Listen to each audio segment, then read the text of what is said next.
Some people were just born to be who they'll be. From an early age, Elon Musk demonstrated that same insatiable curiosity and entrepreneurial spirit that we see today. At the age of 12, Elon made his first sale, $500 for Blastar, a computer space game. And with that sale, an entrepreneur was born. Elon went on to study business and physics at Wharton and the University of Pennsylvania. Upon graduation, he entered a graduate program in applied physics and material science at Stanford. And Elon did what we all think about doing. He stayed exactly 2 days. Entrepreneurship couldn't wait. He went on to found Zip2, PayPal, SpaceX, and Tesla. And a lot of us juggle multiple priorities and try and be high achievers. Elon has truly taken it to a next level. He's currently the CEO and product architect of Tesla Motors, the CEO and CTO of SpaceX, and the non-executive chairman and principal shareholder of SolarCity. At SpaceX, he's the chief designer, overseeing development of rockets and spacecraft for missions to Earth orbit and ultimately to other planets. At Tesla, he's overseen product development design from the beginning, include the Roadster that you see outside and the Model S sedan.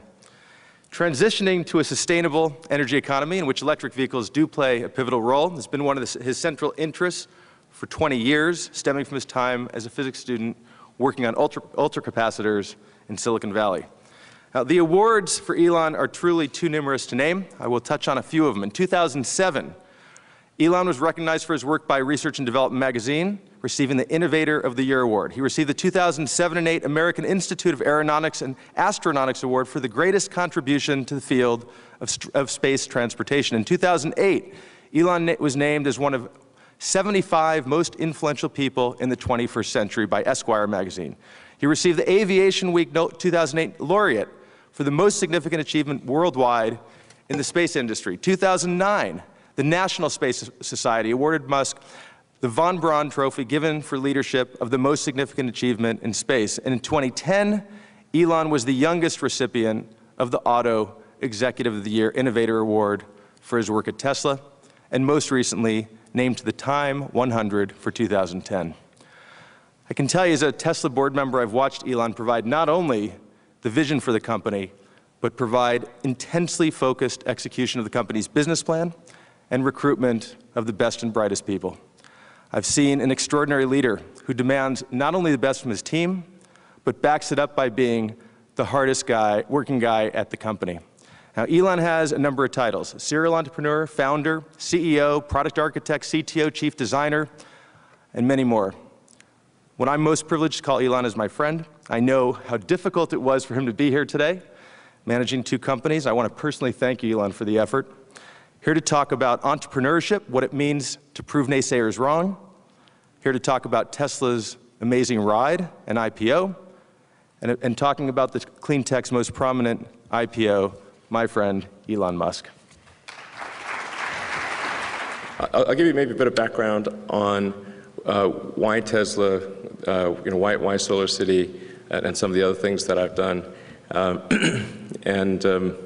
certainly never expected to see the level of success that's occurred, because I'm actually an engineer, but I discovered that in order to do the engineering that I want to do, I have to have my own company. Otherwise, somebody makes me do something I don't want to do.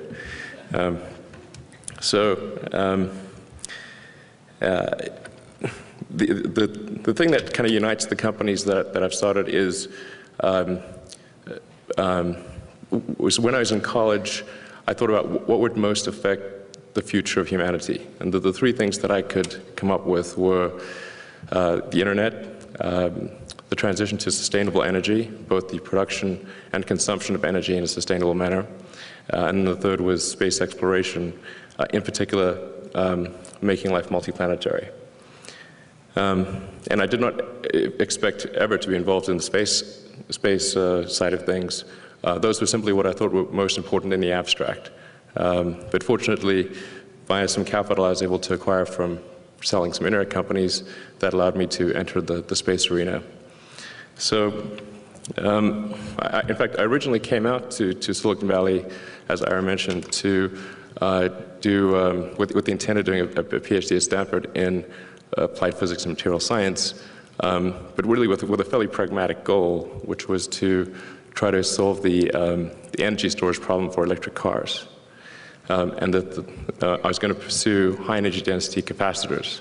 And if anyone's looking for an idea that's maybe worth pursuing, I don't know whether success is one of the possible outcomes, but here's the idea, which is to use advanced chip making equipment and leverage the tens of billions of dollars that goes into advanced chip making equipment to create a solid state ultra high energy density capacitor. If you could do that, that would supersede all batteries. But again, I'm not sure success is one of the possible outcomes. That remains to be seen. And so that was my intent. I was going to basically, I didn't really care about the degree, actually. I really just needed their labs. So I knew I could get sort of free labs if I was a student. So that's actually why I was doing the grad program. And then in the summer of '95, it became evident to me that the internet was going to be something very significant. It was, and that I had the choice of either spending several years as a grad student and watching the internet happen, or taking part in it, and then circling back to electric vehicles later. So I thought, well, I can pursue a PhD in something where success may not be one of the possible outcomes, or I can participate in the internet, which seemed like a much higher likelihood of being able to do something significant. And that's what prompted me to start Zip2 with a couple other people, and then X.com, which later became PayPal. Fortunately, those turned out to be quite good. Again, I didn't expect them to be good. I actually expected them to fail. In fact, when I put my studies at Stanford on deferment, I called the chair of the department and said, I'm sure I'll be back in about 3 months. And he said, this is probably the last conversation we'll have. He was correct. So after selling PayPal to eBay, we initially took PayPal public in February 2002, which was quite a dark time for internet companies. Just as last year was a fairly dark time for an IPO or almost any company. But I actually do believe the market can recognize fundamentals, and so we took PayPal public in early 2002, and then sold to eBay in mid-2002. And since I was the largest shareholder in the company, that gave me the capital needed to start SpaceX and Tesla. Although not a lot of capital by the standards of those industries. Ultimately, after taxes, I had about maybe $180 million. And as it turns out, I ended up investing all of that in SpaceX, Tesla, and SolarCity. Actually got to the point where I actually literally had to borrow money from friends to pay the bills. It's a bit awkward. But that situation is thankfully corrected itself, and with the Tesla IPO and whatnot. So let's see. So the story of Tesla, since this is obviously a clean tech forum, is sort of an interesting one. I initially thought that there wouldn't really be a need for a new company to come in and do electric vehicles, because if people recall, there was the EV1, there was the RAV4 EV, and it looked like there was momentum in the direction of electric vehicles. So that's cool. So there's no need for some new entrant to enter the game. And then, in a remarkable turn of events, GM and Toyota recalled the vehicles, and GM crushed them in a lot somewhere. If people have seen Who Killed the Electric Car, you know what I'm talking about. I think, well, in retrospect, that was an unwise move for General Motors. And you know, if you've seen the movie, it's a good movie, Who Killed the Electric Car. the customers that had the EV1 were extremely, I mean, they loved the car. They loved the car to the degree that they actually tracked down where the wrecking yard where GM was going to crush the cars and held a candlelit vigil like it was a capital murder or you know, somebody was being put to death. And I think companies ought to take note when customers hold candlelit vigils for their products. You know, that's unusual, particularly for a General Motors product. So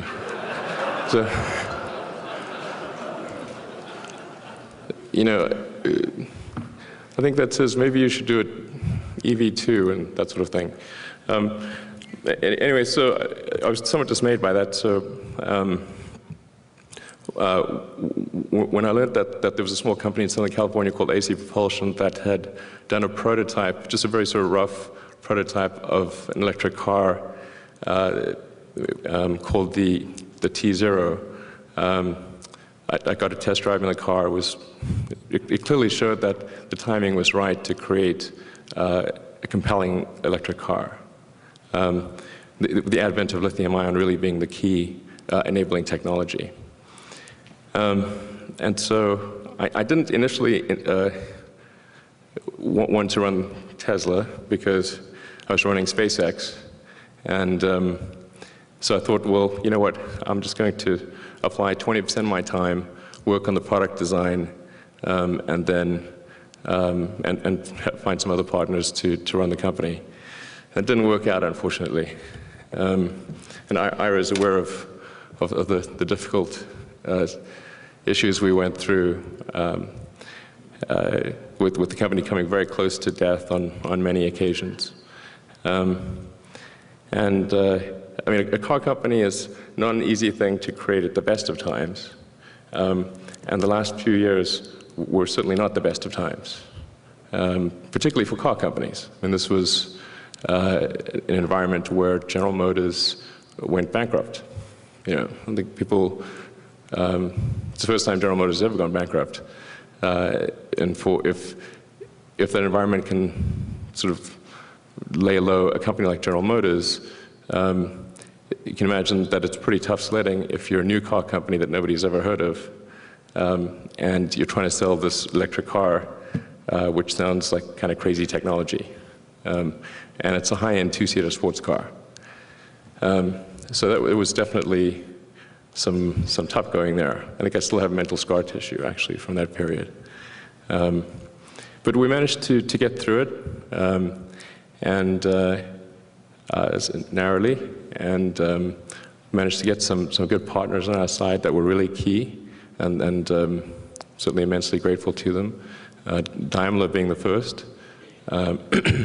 And Daimler made a key investment in Tesla in early 2009, and also agreed to buy battery packs from us for their electric smart car.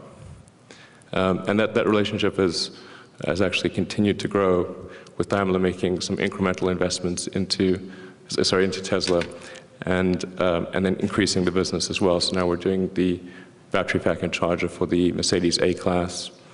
And then last year, Toyota invested in Tesla, and we'll be doing the whole powertrain for the electric RAV4, which is coming out in 2012. So that's, I think, I'm very excited about that, and I think it's a powerful symbolism. It's sort of the resurrection of the RAV4 EV, and I think it's going to be a really, really compelling mass-market electric car. And then, for our internal development, we have the Model S, which is, I think, really going to be a great car. Our goal with the Model S is to make, well, our aspiration is to make the best car on the roads. So it's a car that is superlative in almost every dimension, and a car that you would buy even if it wasn't electric. I mean, I think that's a very important distinction. You want people to buy the car, you don't want people to have to accept a bunch of negative things in order to be environmental. You want to create the best product, and such that even if somebody doesn't care about the environment, that they would still buy it. And that's really our goal with the Model S. To be superlative in safety, in ride and handling, fit and finish, performance, aesthetics, and it seems to be going quite well. The Audi A8, which is also an aluminum car, as made in Germany, is considered kind of, I think, technologically the leader in vehicle engineering. But we think there are good arguments to say that the Model S is actually superior in vehicle engineering to the Audi A8. And if you look at the objective metrics such as torsional rigidity, stiffness to weight, strength to weight, the joining techniques, the usable internal volume, I think one can reasonably argue that it is going to be the most advanced car in the world, even excluding the electric powertrain element. So, like I said, we want this to be the best car, even if it wasn't electric. I think for a lot of people in the room, or probably most people in the room, are American, and I think it's I think Tesla is an American car company you can sort of refer to. I think we'll think of as, hey, this is a car company that you can really be proud of, as an American. Just as we're very proud of, the Apples and Googles and whatnot, Intel, Cisco. This is a car company where, for the first time in a long time, the United States is the leader in automotive technology. And it's just interesting to note that you've got Daimler, the company that invented the internal combustion engine car, that's coming to Tesla and having us supply them with electric powertrain components. You've got Toyota, the largest car company in the world, and the leader in hybrids, also coming to Tesla to supply them with an electric powertrain. I think people would have had a hard time imagining that such a thing would occur several years ago. So, I encourage everyone to buy a Model S. I got to sell cars, and I think you will not regret it. So I think with that, I can maybe go ahead. By 2020, what's your imagination about the size and weight of the battery? Well, you have to say size and weight of the battery for a given energy density or given energy content, I guess. Great strides have already been made. I mean, the Roadster has about a 56 kilowatt-hour battery and yields a combined highway city range of about 245 miles. In fact, there's some customers that have driven our car over 300 miles. Recently, a customer actually set the record and drove a Roadster for 347 miles on a single charge. And then the Model S will actually have up to a 90 kilowatt-hour battery. So it's a big increase. But we've improved the volumetric energy density by almost 50% compared with the Roadster, and the gravimetric energy density by about 35%. So pretty big strides in a relatively short period of time.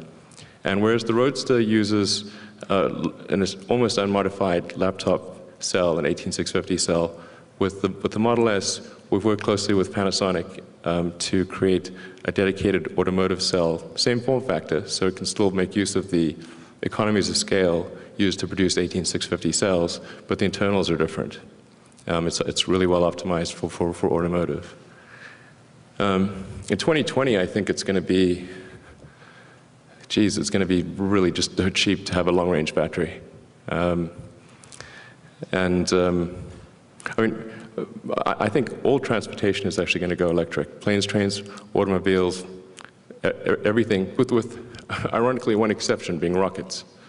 And unfortunately, there's no way to avoid Newton's third law, and you need to expel high pressure gas at high velocity in order to escape Earth's gravity. But apart from that, everything is going to be pure electric, not hybrid, pure electric. A prediction that I've been making for a while is that, I feel very comfortable in making these predictions, because I think it will occur sooner, that's why I've actually been willing to take, if somebody wants to bet me on this, I'm happy to bet them, which is that by 2030, a majority of all new cars manufactured in the United States will be pure electric. So, just under 20 years. And 20 years after that, so by mid-century, the vast majority of cars on the road will be pure electric. It always takes time to replace the install base and the legacy products, but that's what I expect. And the fundamental good that I hope Tesla, people will look back and say that Tesla achieved was that Tesla served as a catalyst to accelerate that transition. And I think we've done some good in that regard. The Chevy Volt is directly inspired by Tesla, and Bob Lutz at GM was kind enough to credit Tesla with that. In fact, when we unveiled the Tesla Roadster, he took the press release to his development team and said, if a little company in California can make an electric car, why can't we? And then that led to the Nissan Leaf and a bunch of other electric car programs. Yeah. Grow as a tier 1 supplier to Daimler, Toyota, maybe others, but also as you build a broader line of cars that compete, how are you going to manage your business model of both of those? Well, I don't think one has to create, I think it would be a false dichotomy to say that one cannot be a powertrain supplier and a car producer. We'll continue to sell powertrains as long as there are companies that want to buy powertrains from us at a reasonable price. I mean, the overarching goal of Tesla is to serve as a catalyst to accelerate the electric car revolution. So we're not trying to hold our technology close to our vest. We're really trying to get it out there and do whatever we can to catalyze the transition to electric vehicles. Now, there may come a point where there aren't deals that people are willing to do that make sense, or where we're not competitive in supplying powertrains, or where the other car companies just want to do it all in-house or something like that, in which case we wouldn't be able to do deals that make sense, and we wouldn't therefore do deals. We will always be a car company, though, and I feel very confident that we'll continue to make great cars and continue to add to the innovation with each successive model. At the end of this year, we'll be unveiling our Model X, which is kind of an SUV. Our goal will be to make something that is cooler than any SUV, but has more functionality than any minivan. So that would be a tricky thing, but I think we've got a shot at doing that. Parenthetically, if you want to avoid borrowing money from your friends in the future, I'm happy to buy you a beer and talk about financial planning. Thank you. Yeah, that's a free offer. But in all seriousness, I mean, you've had a remarkable career and will probably extend this career for quite some time. What, other than becoming a multimillionaire and doubling down in your deals again, what advice would you give to an entrepreneur and also to investors, how you approach creating value and being successful? What does it take, and what would you advise? Well, I think it's important to have a very, to apply critical thinking to, this may sound trite, but to apply critical thinking to what one is doing. And by that I mean just the fundamentals of logic, do you have the right axioms? Are they relevant? And are you making the right conclusions based on those axioms? That's the essence of critical thinking, and yet it is amazing how often people fail to do that. I think wishful thinking is innate in the human brain. You want things to be the way you wish them to be, and so you tend to filter information that you shouldn't filter. That's the most common flaw that I see. And then I also tend to see that people, instead of reasoning from first principles, they will tend to act in a manner, they'll do things because others are doing them. because there is a trend, or you know, they just see everyone going in that direction, so they think that must be a good direction to go, which is sometimes correct, but then sometimes, you know, you're going to run off a cliff or something. So it's much better to really look at things from, you know, as one would say in physics, from a first principle standpoint. What are the fundamental truths, or the most fundamental truths in an arena, and what can you, any conclusions, logic that you come to must be derived from those fundamental truths. Elon, I want to just, can you expand on that for 1 minute? Because, you know, to me, the inspiration of Tesla and you is about the fortitude you had during tough times. You referenced it earlier, but, you know, as you know, the clean tech sector has had ups, it's had downs. You know, this is a room full of entrepreneurship in various forms. And, you know, the fortitude that you personally showed to get Tesla through that period, and people can reference the success you've had today, but talking about that fortitude and not letting those naysayers get you or Tesla down, I think would be an important message to just talk a little bit more about. Well, I hate to say it, but the naysayers did get me down. Yeah, I think absolutely persistence is extremely important. You should not give up if there's unless you're forced to give up. You know, unless there's no other choice. Now that principle can be misapplied if you happen to be trying to penetrate a brick wall with your head. You know, so you have to be cautious in always saying one should always persist and never give up, because there actually are times when you should give up, because you're doing something in error. But if you're convinced that what you're doing is correct, then you should never give up. There's a friend of mine who's got a good saying about starting companies, which I think is true. You know, starting companies is like eating glass and staring into the abyss of death. If that sounds appealing, be an entrepreneur. Could you talk about job creation at Tesla, and specifically at the NUMMI plant in Fremont, and how many of the jobs that were lost from GM and Toyota when that plant shut down do you think you'll be able to replace in building the Model S there? Sure. Well, so Tesla's a little over 1,000 people now. We actually doubled in size over the last year. We'll probably come close to doubling in size again this year, maybe 80% or something like that. A lot of those people will be at our headquarters in Palo Alto, but the biggest area of growth will be at the Fremont factory. We don't call it NUMMI anymore, we just call it the Fremont factory. You know, initially with the Model S and Model X, I mean, I think we'll be employing maybe on the order of 1,000 people at NUMMI, the Fremont factory. But our long-term aspiration is to actually employ as many, if not more people than were employed there. There were about 5,000 people that were employed at the plant, and maybe another 5,000 in suppliers around the Bay Area, and generally in California. So we'd certainly aspire long-term to employ even more than that. And it's just going to be a function of how fast we can grow the business without overreaching.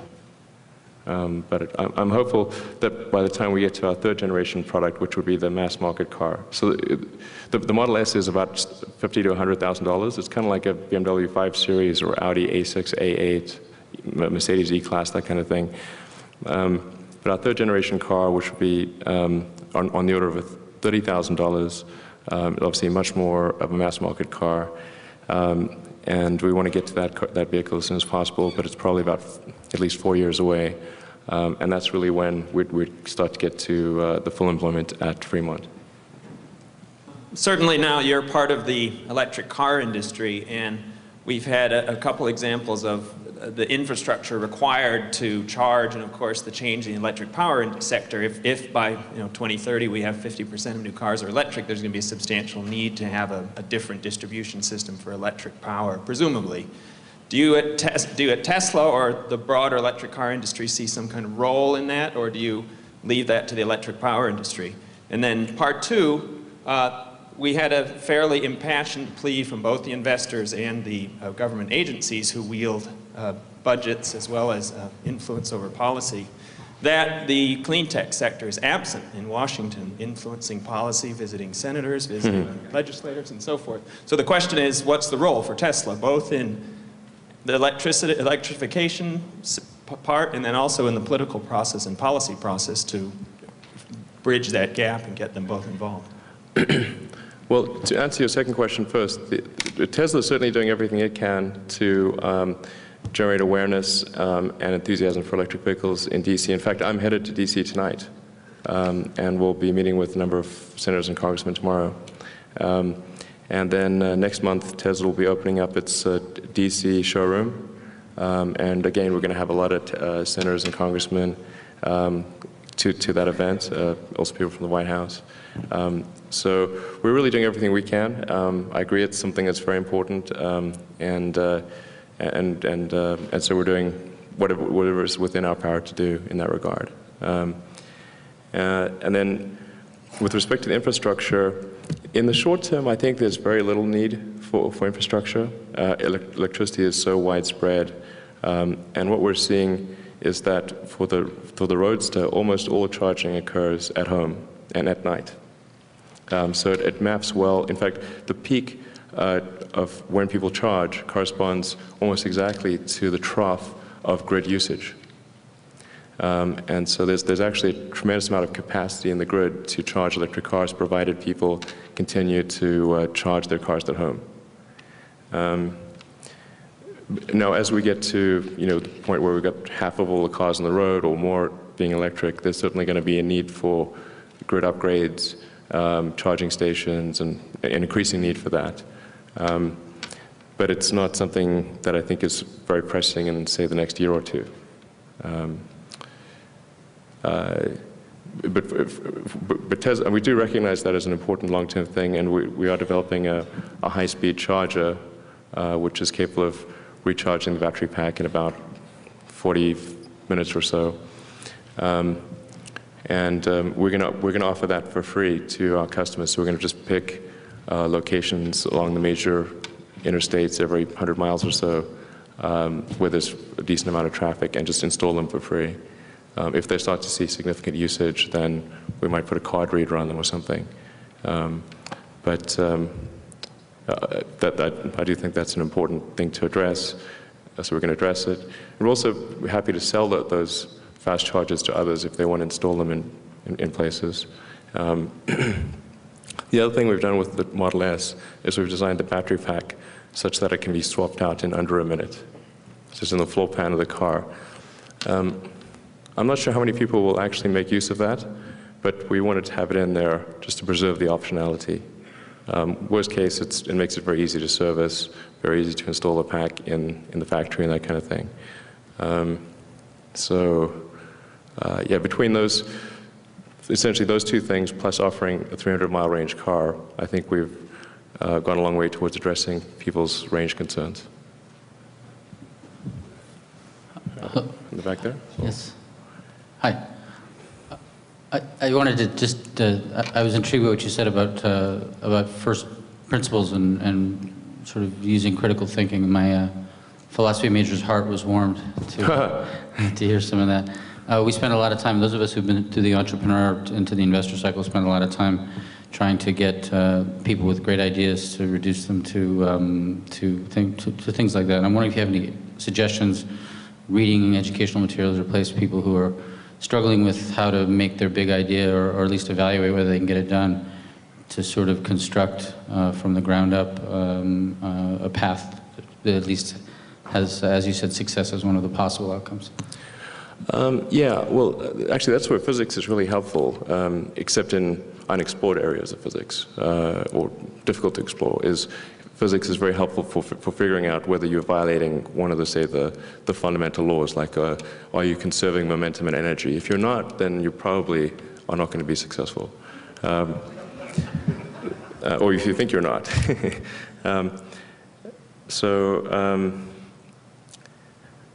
Yeah, but I think one thing, try to get to a useful prototype as soon as possible with the least amount of money. I think that's usually a good idea.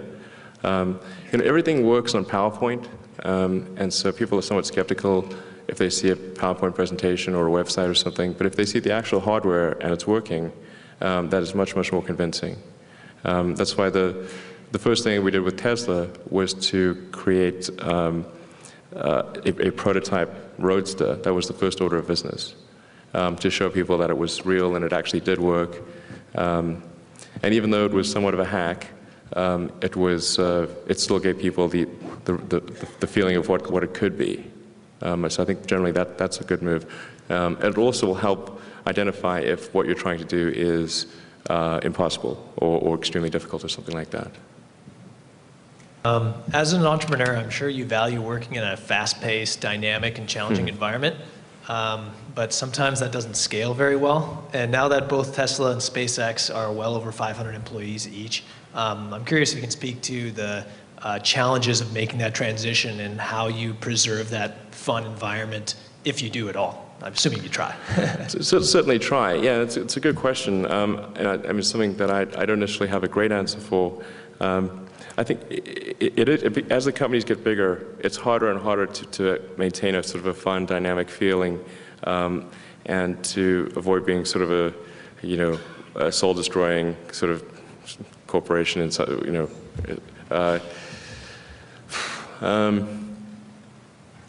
I think it's important to allow for a certain amount of chaos in an organization. If you try to impose too much structure, or if you don't allow failure, if a lot of companies, particularly as they get bigger, tend to have a risk-reward asymmetry. Failure is severely punished. Success is moderately rewarded. That's not a good idea if you want to be innovative, because by its very nature, innovation will result in many attempts that don't work. So, I think Google's been pretty good at this by allowing people to take a Friday every week and work on some crazy project. I think that's a good idea. I think we're probably going to implement something like that at SpaceX, and then later at Tesla. Because I think there's a lot of employees have great ideas if they can simply get the resources to implement them, and if they aren't filtered through their manager.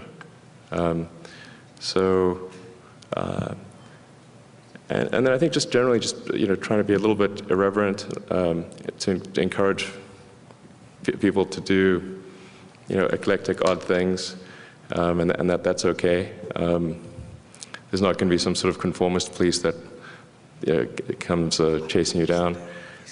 For example, when we just did the launch of Falcon 9 and the inaugural launch of our Dragon spacecraft, we had a secret payload on board. It was in fact a stamped top secret on the outside. It was a wheel of Gruyere cheese. So, I don't know if anybody's heard the Monty Python cheese shop sketch, but it's sort of a tribute to Monty Python in this case. Sorry, hello? Yeah, just one quick question, Elon. Mm-hmm. Earlier in your talk, you described 3 big trends that you observed in the 90s around the internet, around space, around the energy system. Has any of that changed? Would you add to that list, or do you think you're still in the right place? No, I think those are the 3 big areas that will most affect the future of humanity, and there are many others, and other people may come up with a different list. That was just the list that I came up with. I mean, I do think there's a great deal of innovation that's going to occur in biotech, particularly with with rapid, low-cost, perfect decoding of DNA. I think that's going to be really revolutionary as far as diseases and potentially accelerated evolution in some way. Although that's a touchy subject, but that's certainly the potential for a huge change there on the DNA side. But I think overall, for the 21st century, the biggest single problem that humanity faces is sustainable production and consumption of energy. And there's so much, I mean, that's such a huge problem that there's so much that can be done in that arena that, I mean, it's really more than enough to absorb, I think, any number of startups and companies, because it's such a tough problem and it's such a big problem. You know, there's so many uses of energy that need to be sustainable. I mean, Tesla's working on cars, but there's boats, there's planes, there's you know, all sorts of other mobile transport things. And then production of energy is also going to be a tough one. We obviously can't keep using hydrocarbons to generate electricity. That's not sustainable. Whatever one may think about the climate debate, I think it's probably not a good idea to run the experiment of seeing how much CO2 the atmosphere can hold. Because even if it's 99% likely to be okay, that's, you know, still not good. Tesla is not just an automotive company. It is also a vehicle distribution company. Right. So far, you've retained ownership of your entire distribution channel. Yeah. As you grow into the rest of the world, is that intended to be something you hold to or something you diversify? No, yeah, our current plan is to do sales and service within Tesla as company-owned stores, because I think the car buying experience and servicing experience is generally not great. In fact, most people would probably rank going to buy a car as their worst retail experience. So it's really important that I think we fix that situation, and we've got some ideas that I think are going to make it a lot more appealing and pleasant to own a car, and we want to implement those ideas. And you know, I think the way that Apple has done their stores is a really good way. And in fact, the guy that really led the charge on Apple stores, George Blankenship, is our head of sales. And we're still a long way from perfecting the buying and servicing experience. But I think you're going to see some dramatic improvements in the coming years that are not like any other car buying or servicing experience. Last question. As an entrepreneur, when you get up in the morning, what excites you? And when you go to bed at night, what keeps you up? Well, you know, like I said in the beginning, I'm really primarily an engineer, so I enjoy engineering. That's what I derive the most intrinsic satisfaction or happiness from. So, in fact, I happened to be up till 5 a.m. this morning working on an engineering problem for an improvement to the rocket, which I think will be good, hopefully. Otherwise, there's a lot of wasted sleep. So I really like, yeah, working on engineering problems, particularly with my engineering teams, and coming up with innovative ideas and making them a reality. That's what I enjoy the most. Fantastic. So, thank you. I can tell you that Elon staying up till 5 a.m. Is not a unique thing. He really is the hardest working guy, not just the company, but that we work with. I'd say at least probably half of my conversations, and there have been many over the many years, have been after midnight with Elon. He has truly eaten glass. I've seen it firsthand. He has stared death in the face.